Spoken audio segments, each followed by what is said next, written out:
over the district, north, south, east, and west. As a result of all this work, there are dozens of archaeological reports with his name on them. The reporting of the archaeological investigations is one of the most critical pieces. People think it's the artifacts, and yes, the artifacts are important, but artifacts without the report, without the context, are just things. They're material objects without information linking them to the people in the past. For the last 30 years, Charlie LeeDecker has worked within archaeology and cultural resource management throughout Washington, D.C.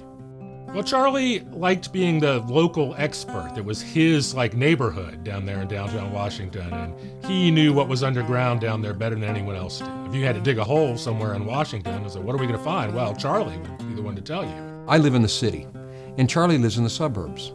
But Charlie knew more and cared more about the history and the archaeology of Washington, D.C. than virtually anyone I ever met. But what makes Charlie unique is he's skilled at both understanding the prehistoric history of the Washington metropolitan area as well as the historic period. Charlie was part of Historic Preservation Award-winning teams for certain projects, such as the U.S. Coast Guard headquarters at St. Elizabeth's and the Rock Creek Park Survey with the National Park Service. He's a great guy.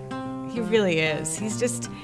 He was really fun to work with, and he was always there when we needed him, even though I'm sure he was juggling other projects. One of the things that makes Charlie so terrific is his breadth of work that he did for the District of Columbia. In the past, there was perhaps this perception that there wasn't that much left of the archaeological past to be found in the District of Columbia. Charlie's been able to demonstrate on more than one occasion that there's always something there to tease the imagination and to provide something into our nation's patrimony to understand who and why people live where they live. And I'm sad that he retired.